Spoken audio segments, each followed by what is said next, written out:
Hey there, ladies. How are you? I hope you're doing well. I hope you're having a great day, great month so far.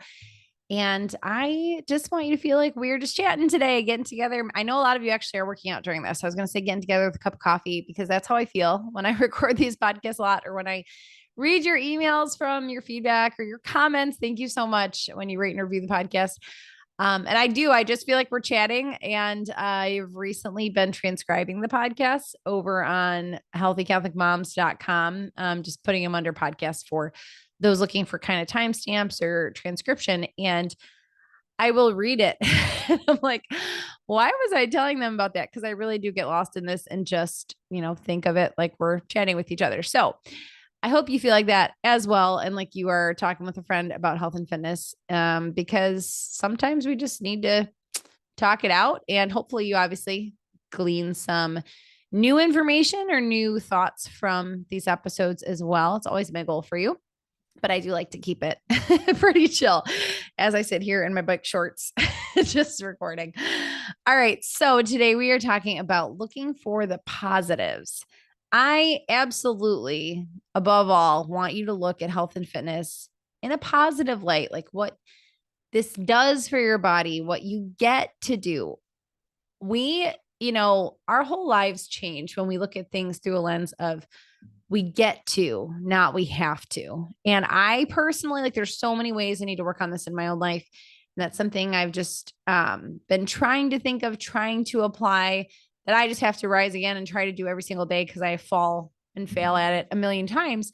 But, that'll cross my mind with some things like, no, I get to drive my kids in the car today. I get to make my family dinner. I get to exercise today.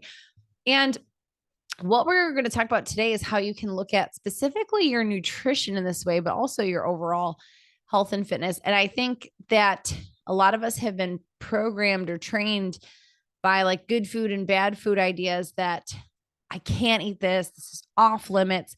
Maybe it's from programs we did before. Maybe it's just from like reading the headlines like, oh, carbs are out. Don't eat carbs. Low carbs the way to go. Oh, fats are out. Don't eat fat. Like eat everything low fat, so it's a lot of times things are just already presented to us in a negative way. And we're thinking more like fear based, more stay away from that. And I was thinking about this because I was actually having a chat with the cashier at a Dollar Tree recently. And we were talking about it all started because the girl in front of me so the cashier was checking out, the customer in front of me who turned out to be a trainer.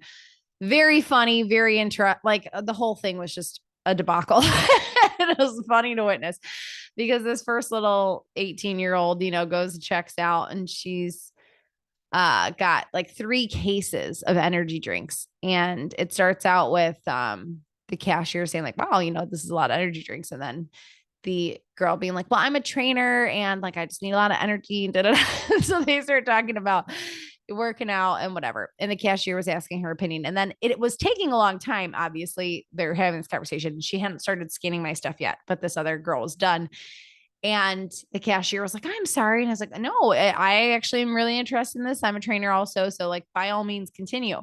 Not trying to get involved in their conversation, just letting them, know that I thumbs upped it and I was ready to stand there for another hour if that's what it took. Truly, I'm not being facetious. Like, I love that stuff. I'm like, that's awesome. So, anyways, I get up there and it is my turn. The cashier's like, so you're like, what would you say for blah, blah, blah? Like, how would I, lose weight? I tend to yo-yo diet, whatever. So we start chatting. And what we were talking about, because like in our very brief interaction, she was mentioning that she struggles with yo-yo dieting and with emotional eating in particular. So she'll have success, lose like 10 pounds, gain it right back. Emotional eating is a big thing. Like, what can she do? And I was like, firstly, I would suggest, so any of you who are kind of on the newer side, like, and we were having this conversation, this is probably exactly, obviously going to listen to you and see what your top concerns and issues are. And obviously this is also the kind of thing I do all the time in coaching calls because it should be tailored to you. But she mentioned those specifically, but pretty much everybody I encourage to do just one thing at a time. So I said that. I said, hey, like, listen, start with one thing at a time. If you're right now, she was saying like she drinks a lot of Coke every day, like Coca-Cola. And I said, if you start cutting back on the pop, And then, because that's where the conversation had started with the other trainer. So I just picked it up there where I was like, that's true. If you start cutting back on the pop, you might see results right away. Swap it out with different things like sparkling water or this, that, like maybe to kind of ease the transition. But, that's a great place to start. But then after a week or two, when you're feeling, better off that, like that's kind of more habit, then like, are you working out at all? Because if you're not right now, like start going for walks, like, just a thing at a time was kind of where I started. Then I said, because you mentioned like emotional eating and whatnot, I would encourage you to try to look at things in a more positive light. And I talk about these two books all the time on this podcast, but Max Lugavere's Genius Foods and Kelly LeVeque's Body Love. I mentioned to her and she actually wrote them down.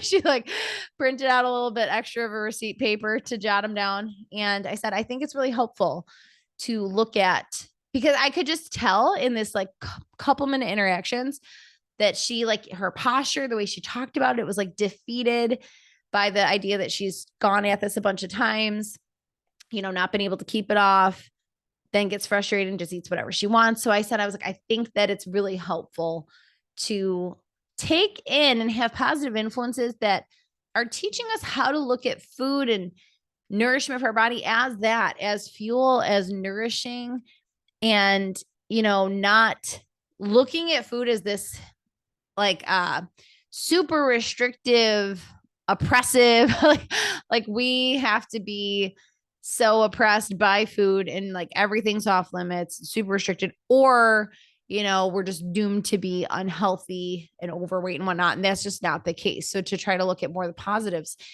So kind of I just made a little list after that, thinking like, all right, I think we need to chat about this, on the podcast too. So number one, these are no particular, I just jotted down some thoughts. Number one is to step away from the off limits list in general and think more of foods as sometimes foods and always foods. So I had a client too, who for a really long time, we were doing nutrition together, and I would look at her food logs each week and we would check in via email and whatnot. And this was really big for her because someone she had worked with previously literally gave her a list of like off limits food and quote unquote bad food and whatnot. I think a lot of us go into, again, whatever, kind of trying to eat healthily or turn over a new leaf or just pursue a healthy lifestyle with these ideas and with these things that then really kind of mess us up of like, I can never have that. And some of us who have more rebellious natures, we want to rebel against even ourselves and be like, no, I am going to have that, So there is like, it's absolutely true that there are some foods that are just not very nutrient dense and are not, very nutritious in general, highly processed foods, fast foods, etc. But, you don't have to call anything a bad food or an off limits food. I do promote 80-20, 80% whole clean foods, 20% treats. If you want to have a Big Mac once a year, have a Big Mac once a year. Like that is not what I'm going to use my 20% on. But, I am going to use it on like an ice cream sundae or something like that, that is still processed and whatnot. So, this is a little bit of a personality thing where some people do better with knowing it can be in the rotation versus totally off limits. But I do find that calling foods bad or off limits usually just makes us want them. It makes it desirable, right? Like if it's back to the Garden of Eden, you can eat the fruit of any tree except that one. Well, guess what? Makes you want that one. So if you think like, I just can't eat this, maybe you'll do better to think like that's a sometimes food. Okay. That's a sometimes food. All right. Next tip is focus on what you should be eating to look at things in a more positive light. So some things that, I have, if you're in the Chasing Greatness group, a monthly checklist of our workouts. And at the bottom, it has a little part that says daily tasks. All three of these are on there. These are things you should be focusing on that are worth your time and attention and should be done daily. And number one is 3 to 5 servings of vegetables, especially dark leafy greens. Number 2 is 100 plus grams of protein, 100 to your ideal body weight in protein. Number 3 is getting in 80 to 100 ounces of water. That already gives you 3 pretty big things to focus on each day. And I really do. I mean, hopefully my goal for you is you get to a place of autopiloting this and automating this. But I still have to think about it sometimes where I'm like, oh man, like before I can think, actually today is a great example. I am recording this podcast right now. It is 3:00 on the dot. It's 2:59. So it's 3:00. I usually do have a morning coffee and then an afternoon. However, I've not made my afternoon cup yet, but I just refilled my water. So that means I'm only 40 ounces in for the day, which is I'm not in a terrible spot. I still have like, 5 more hours of drinking water. Try not to drink that much close to bedtime, obviously. Pregnant person over here. So like need to help myself out. But so I'm like about halfway, but I should probably drink more water before I have coffee. See how it naturally starts like weeding things out. If I think about what can I eat right now, and I think, oh, I haven't had any vegetables yet today. Like, I guess I'll have some carrots and salsa or whatever before I go on to the next food. I'm low on protein. I'll grab this, rolled up deli meat because it's higher in protein. Like this leads to actually the next tip, which is when you are eating whole clean foods and prioritizing those couple things I mentioned and even plus more, it naturally starts filtering out the not as great, highly processed foods. So when you're actively shooting and aiming for getting in more of these always foods or these really good for you foods, it actually just filters out the sometimes foods, because there have been plenty of days where I have done that little, and it takes doing that little check during the day. And so if you're not used to it, visual reminders are great. But to think like, oh, shoot, I want to have that cookie, but I haven't even had, like, I've barely had 20 grams of protein today. I better eat this and then I'll have that later. Or like, even if you have the cookie, then you're like, well, then later I have to get my protein and greens in. It's just, you don't have as much room for indulging and overindulging in the sometimes foods and the not so great foods because you're too focused on getting the good stuff in. It's just totally different. It's a different, like, we're flipping the way we look at things as what can I get in versus I can't do that. It's kind of like, this is not the same thing. And I'm not trying to make this a theological issue, but say, we look at the 10 commandments or God's laws as super oppressive and you're like, oh, they're so difficult to keep. They're so oppressive again, or like restrictive. Like, God just doesn't want me to have any fun. Well, actually, if we flip like, all the thou shalt nots, which obviously are all for our good and so that we can live in freedom and all of that. We're not going to go down that whole rabbit hole right now, but it's obviously we want to get to a point of loving his commandments and, Lord, teach me to run the ways of your commands and you will enlarge my heart. Like we will be, that's Psalm something according to Brittany, because I never know the citation, but that's one of my favorite Psalms. I just don't know 100, 120, something like that. If we're focusing instead on what we can do. Like if we woke up every day thinking like, how many works of mercy can I get in today? Not in a list checking way, not in a pharisaical way, but just thinking like, how many good deeds can I do today? We're going to naturally weed out some of our nasty habits. Like you're not going to have time to binge watch 3 hours of Netflix and be slothful when you're doing all this other stuff, when you're trying to pursue other good, beautiful things. Silly example, but it kind of popped in my head. So I figured I'd share it. Maybe that strikes a chord with somebody. All right. So I mentioned those kind of 3 pillars of the vegetables, the protein, and the water. I would start with those. Okay. Plan your dinners and then plan your other meals to make sure you're hitting those targets. I usually encourage dinners first because usually that's the hardest thing to come up with. Breakfast and lunch, we can usually kind of do on the fly, but dinners take a little bit, usually more of a step of making sure we have the right meat defrosted or the right combinations of things that we wanted to put together for a recipe or whatever. But look at those pillars and getting those in first. Now, like I said, when you're eating whole clean foods, it kind of naturally crowds out the not so great for you foods. What it also does when you start, especially if you're newer to eating whole clean foods, you're going to notice you actually get full and your cravings change. Like a lot of beautiful things happen once you start taking action that actually make it easier for you to continue doing it. It's very hard. I'm being 100% here. It's very hard to go from eating a very high processed food diet to eating a healthier diet, like just overnight. Like that first day is very difficult to make yourself choose the better quality foods.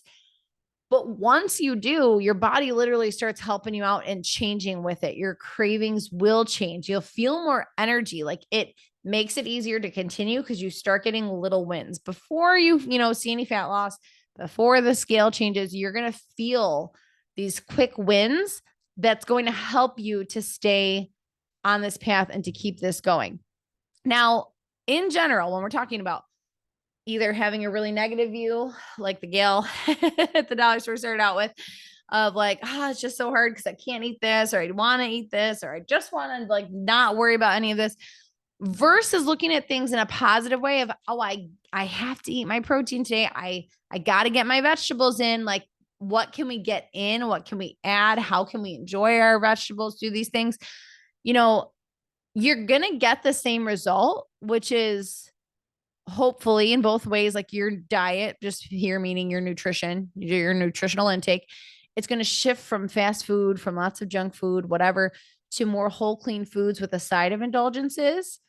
What I encourage, that 80-20 eating, it's going to make that shift on its own rather than you waking up thinking, I just really want McDonald's, but I can't have it. Instead, if you woke up craving a McDonald's milkshake, which they're really good, I've not had one in a while, but I do like McDonald's milkshakes. Instead of like thinking that and punishing yourself, like, I really want McDonald's, but I can't have it. Like, it's not allowed. It's a bad food, whatever. Instead, if you think, I really am craving McDonald's milkshake, but I've got to get to all this stuff first, like maybe I'll get one later. Sometimes that happens to me. That's a random craving that I cited. But sometimes I'll think that with, honestly, it is ice cream a lot. Maybe not a McDonald's milkshake, but just regular ice cream. Like, I'm going to text Ben and ask him to grab a pint of whatever on the way home today.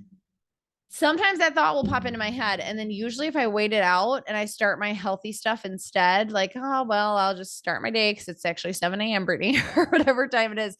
And I eat lunch, I have my protein, I have my vegetables and whatever. I honestly usually either don't think about it again, or by the time I do, I'm like, don't really need that right now. Or like, I've had a really good day. I don't want to wreck it. Like, it's once we start taking in quality foods and nutrition and moving our bodies and placing all these things together, usually we do kind of come to the like, it's not really worth it.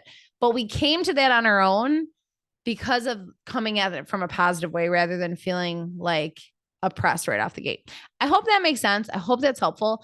And I hope this encourages you to try to just, it's such a small tweak, but it makes such a big difference. Like, it's the difference between doing this cheerfully and living healthily because we know it's good for us and we want to feel great, versus like working out and eating healthy because we don't want to be fat. Like, you might get the same results both ways. You might get that lean tone physique and whatnot, but your attitude and your demeanor and everything around it is different, and it's going to feel different to you. So I hope this encourages you. That is always my goal. And I actually have a checklist for this too that I'll share with you that you can use to kind of get the ball rolling. It should be, I'm recording this before I put it up there. So in the event that I forget, you can email me at brittany@healthycatholicmoms.com.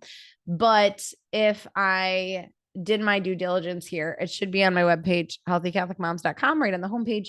And you can grab a little freebie that goes along with this and helping us look at things positively rather than negatively. All right. Next episode, we are going to talk about problem-solving obstacles to our health and fitness. So looking at what is in the way and getting rid of them. It's going to be a good one. I'm going to go through some common ones and how we can work through that. All right. I will talk to you then. Until then, have a great rest of your day.